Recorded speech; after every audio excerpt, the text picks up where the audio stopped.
do the best executives do when they make decisions? And how can their lessons help you make better wealth decisions? We'll be talking to a renowned expert about that this week.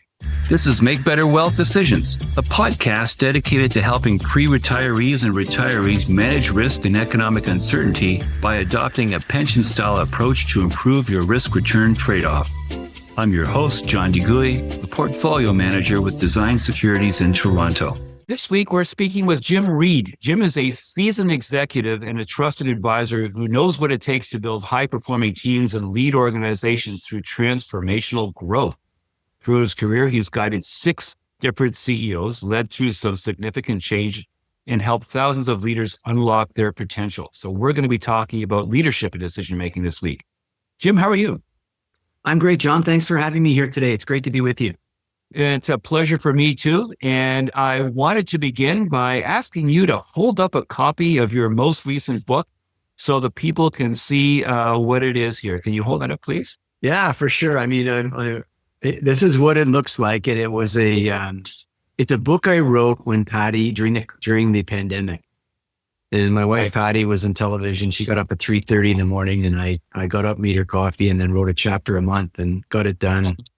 But it was something that I always, it's a passion that I have around leadership, right? And understanding what makes leaders great. And so I decided to, after a lot of encouragement, just put pen to paper and get it out there. And hopefully it's helping lots of leaders out there. So Leading to Greatness was written during the pandemic, which is funny because my book Bullshift was written during the pandemic. Yeah, and I just sort of found myself sort of sitting in the office and not meeting people the way I normally would. Can you give us a quick Cole's Notes 30-second or even 120-second summary of your book, please, just so I get a sense? Yeah, sure. I mean, I think it's leadership, as you know, John, like there's so much that's written out there on leadership in the world today. And one of the things that I wanted to do was simplify it for leaders. There's a lot of information out there. Some of it's contradictory. And in the role that I was playing in sort of corporate Canada as a CHRO of a large company, like a lot of the leaders that I was working with were looking for something simpler, easier to action, something that was timeless. And so what I did is I kind of drew on some of the work I did with my mentor, Jim Collins. He wrote Good to Great. And I worked with him on 4 of his big research projects, plus over 30 years of experience that I had, in the military, flying helicopters, working as a general manager of a business to try to create a model that was simple, timeless, and actionable.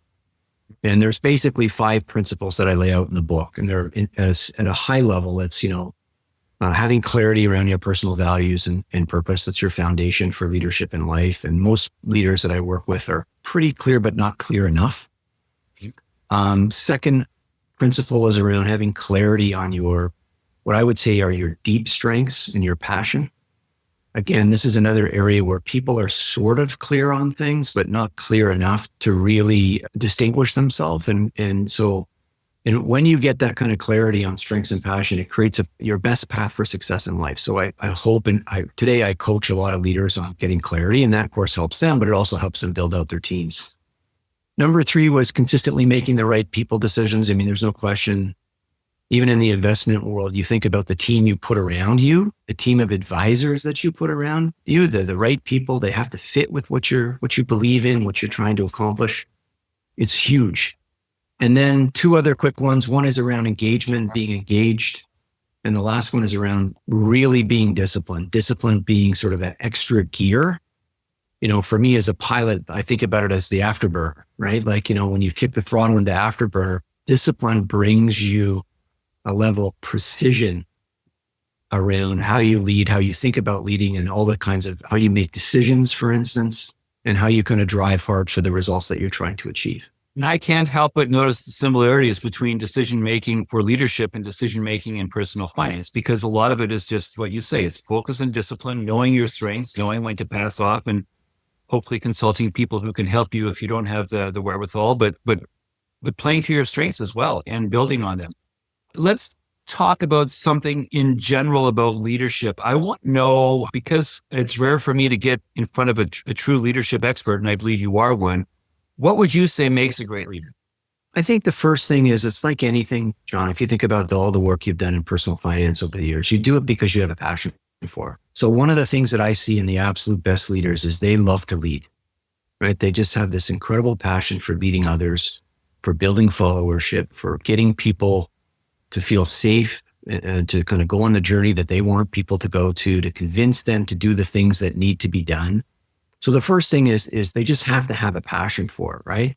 I would say a lot of leaders that I work with are, the distinguishing characteristic isn't necessarily charisma. It's more, I see even more talented leaders that are kind of grounded in humility on the one hand, and, this relentless drive to build the best. And that duality, which is something that we discovered, or was discovered by Jim Collins, and I work with Jim on his Good to Great project. We saw that in all the leaders that outperformed their comparison companies. Same two companies, same industry, same opportunity to outperform. One did, one didn't. And it started with the right kind of leadership at the top, which is grounded in humility and this fierce resolve to build the best. I think curious, decisive leaders that understand culture and teams and what motivates people. And as I said before, making it safe for people to follow.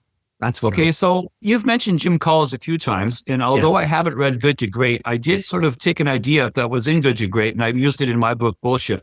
Are you familiar, out of curiosity, with the Stockdale paradox? Yes, I would say that it's very familiar, right, with this notion of confront the brutal facts of your current reality and never lose hope that in the end you'll prevail. Like, it's a wonderful framework, communication framework to use. It's a wonderful framework to think about investing as well, John, right? Because I think about the world we're in today with all this geopolitical risk and all this uncertainty that's out there. And you can't be Pollyannish about it. But on the other hand, you have to be confident that if you stick to what's worked for you, that you're gonna achieve what you need to achieve in 5 to 10 years time. So from Jim Collins, I want to move to another person that you and I are both familiar with, you more so than me, but I've read the book. John Kotter from Harvard wrote a book called Leading Change that influenced me a lot when I was in graduate school. And Kotter's main thesis is that a lot of management consultants will talk about how change is managed, how they have to manage change. And Kotter says, no. If you want change to occur, you have to get out front and lead the change that you want to see in the world. And so maybe I can ask you, I'll be very selfish here. I'm trying to lead some change in the personal finance space in Canada. I'm trying to get advisors and the industry to recognize that financial advisors oftentimes have misguided beliefs. They believe things that are demonstrably untrue. And I'm also trying to get people to realize that they're perhaps too optimistic in things, which is where the Stockdale paradox comes in, which is why I referenced it. What advice would you give me to help me to lead the industry toward hopefully a better, brighter future where facts are recognized and acknowledged instead of being resisted because people are protecting their chairs? Well, it's it's a big question, right, that you're asking. And I think John Kotter is probably one of the leading experts on change and transformation that's out there. And I met him quite a few years ago when I was attending the advanced management program at Harvard. And then we did some work with John after that. He came up and spoke at two of the organizations that I was at 2 different times. So he's brilliant. One of the things I learned from John, and that's why I think it's good for you too, John, is that if you want to get better at something, anything, driving change, be a better leader, be a better coach, build better teams. What he taught me was you pick a framework, and that's what his book Leading Change is about, and you develop yourself against that framework. And the reality is the data on change is pretty grim, like only 25% of large scale changes in organizations or changes that people drive or fully meet their objectives. So there's a lot of room in here. I think for you, it's live that framework. Let's pick a framework and live it. I think the fact that you've got John Kotter, you've got a great one there, like one of the best, I would say, in the world. I would say the second thing is, you really have to, John Kotter talks about building a guiding coalition. So one of the things that's essential for you, if you want to shift the mindset, personal finance in Canada, to a different place, is you need to go out and find what I would say, using Jim Collins' terms, the right people. Who are the right people on your bus, right? Who are the people who see the future in the same way that you do? People that you trust, that are going to come together with a similar message. And that message and the communication around that message is critical because context is the basis for change. And context is all about communication. And I think the way that you talked about Admiral James Stockdale, that when you're dealing with these kinds of big complex situations and challenges, you have to embrace the fact that you have to confront the brutal facts, but at the same time lay out a vision where people feel like they have hope. And I think that's it. It's pick a framework. It's get a guiding coalition around you. Set the context for change. Make it safe for people to follow, and don't sugarcoat it. Okay. Right? Don't sugarcoat it. All right. Well, looks like I've got some work to do. I've been at it for a while, but I believe passionately in those twin objectives, and so we'll keep on working toward them. Let's talk about what leaders do differently. What would you say are the hallmarks of a great leader that perhaps the rest of us great unwashed might not be as willing or able to do in our lives? I think so much of that has to do with what we touched on briefly at the start, right? And this is what my book is about. It's about, drawing on the best research and drawing on my experience with 30 years working with some amazing executives. And they kind of rally around 3, 4, 5 things. One is, which I talked about too, it's clarity around values and purpose. It's your values and purpose are the foundation for your personal leadership in life and in work. And the more that you are clear on what you believe, values are the belief, purpose is the destination. Where do you want to be? What difference do you want to make in the world? But if values are what you deeply believe in, it's all about being committed to those values. And the more committed you are, the more consistent you are and the more authentic you are in how you show up. And the best leaders that I work with, they show up the same way in work and in life, the same way with people who have higher rank than them or lower rank with them. They don't change the way that they interact with people. They just have this incredible clarity and consistency. Second, I think I mentioned this earlier, is the best path for success for anyone in life is to play to your strengths and your passion. Most people are kind of fall into their first job. But what I see the best executives do is and the most successful people in life do is they get real clarity on what they can be really differentiated around. If you think about it on the assembly line of life, I like to say you can be good at a lot of things, but you can only be great at a few. It's a discovery process. How do you determine that? You look to your best successes in life and you ask yourself the question, what deep strengths did I draw? And then over time, you deepen. You just deepen them through experience, right? Number 4, they move the wrong people out of their life and they bring the right people into their life. And the right people is all about fit, right? First screen on fit is values alignment. So for instance, in the investing world, when you pick an advisor, you're picking somebody that shares your own personal values. Because a values misalignment is one of the toughest things to deal with, right? And so you go for values alignment first. And then the second screen is right skill set, right seat. So get on the bus, get the right people on the bus and then get them in the right seat. So the best leaders that I know, their signature quality is consistently making the right people decisions. So that's one of the big differentiators. Next, they're engaged. Like one of the things, you have to be engaged if you want to drive engagement in others. And you have that energy, and excitement about what you're doing. And one of the things that I do with leaders is try to break down some of the myths of engagement. For instance, it's not about managing time, being engaged. It's about managing energy. So engagement is all about energy management. So you have to be fit, you have to sleep, you have to eat well. And the best executives that I work with and coach, they've got real discipline around this. Second, there's a saying that says, life is a marathon, pace yourself. And what I've learned is that's a path to good performance. The path to great performance on engagement is life is a series of sprints followed by recovery. So you sprint, recover, sprint, recover, sprint, recover. And of course, without recovery, what do you do? If you sprint all the time, you burn out, right? So recovery is really critical to that. And the other thing is in the corporate setting, a lot of people talk about how rewards fuel performance. And I would say that's not really true in my experience. It's more purpose that fuels performance. So that's why as a leader, having clarity on values and purpose is key, because you're kind of elevating people to a higher purpose in terms of what they're trying to drive towards.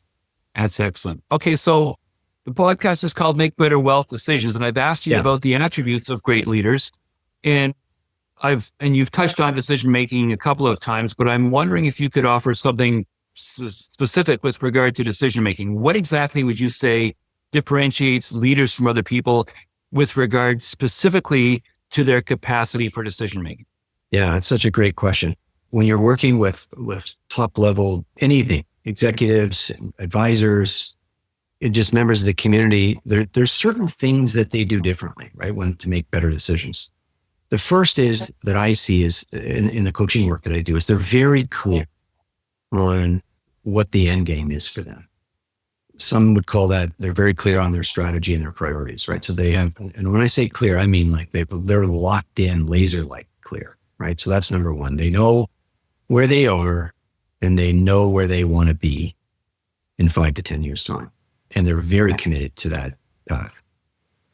The second thing is before they make a decision, what I see in some of the best individuals is they ask a simple question. And the simple question is, what is the problem that we're trying to solve? So this is where the discipline piece comes in, John, that we talked about earlier.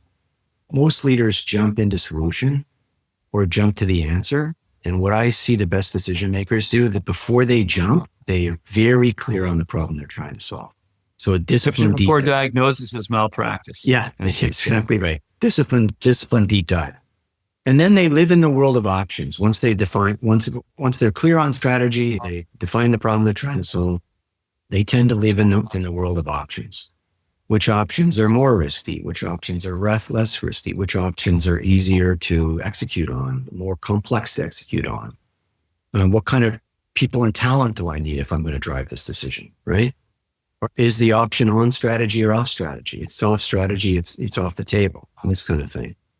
And then the last thing that they do is they're not afraid to take in the best advice. And I think this is so critical in investing, that they surround themselves. We talked about the right people before, but they have advisors around them where they can ask the right questions. And there's a high degree of trust between them and the advisors who are talking to them about whatever decision that they're faced. And trust is oxygen for high performance. That's how I like to think about it.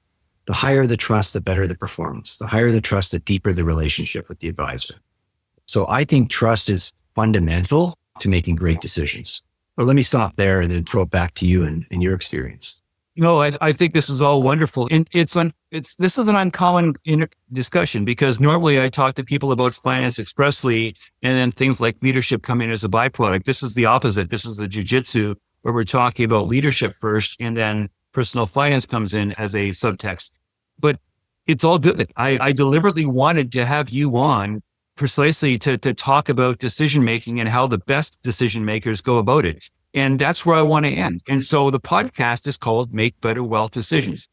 Jim Reed, if it was up to you, what advice would you give to the listeners to help them make better decisions in general? Well, I think some of the fundamentals that we've talked about, right? Like be really clear on what your investing objectives are. You know, where are you today? Where do you want to be tomorrow? Why are those goals and objectives important to you? Like a real focus on the why. Why do you want to achieve that? Why is it important to you? And when you ask yourself those questions, what do? You are more committed to the goal, and therefore you hold yourself more accountable to the outcome. So that's the first thing. The second thing for me is I don't think anybody that I've met becomes successful in investing or business or in whatever, for profit, not for profit, without having the right people around them. Because it takes a village, right, to navigate through this world that we're living in today. So the second thing for me is get the right people on your bus, right? And people that you can trust in terms of values and trust in terms of their skills and experience, and listen to them, right? Use them as sounding boards, test your strategy, test your decision-making with them. And once you decide, you commit, right? You commit, you stay with it. Like one of the big things that I find on the coaching side of leadership, and it's the same in investing, is people's risk tolerance, right? It's so different. And this beautiful thing about when you trust your advisor and you come up with a portfolio that allows you to sleep at night because of the trust of the people you're working with, like that's what takes all these panic reactions off the table. Right. And so those are just a few of the things, John. I know you're deep into this space and you see it all the time, but if I was coaching somebody who wanted to, achieve financial goals in their life, these are the kinds of things that I'd be talking about. That's been wonderful. Jim, I really enjoyed this. Thank you so much for your time today. I want to wish you all the best down the road. Yeah, thank you, John. It's great to meet you today. If you're worried about the current investment climate and your money, go to my website to book a call for personalized advice to assist you in feeling secure and protected about your retirement.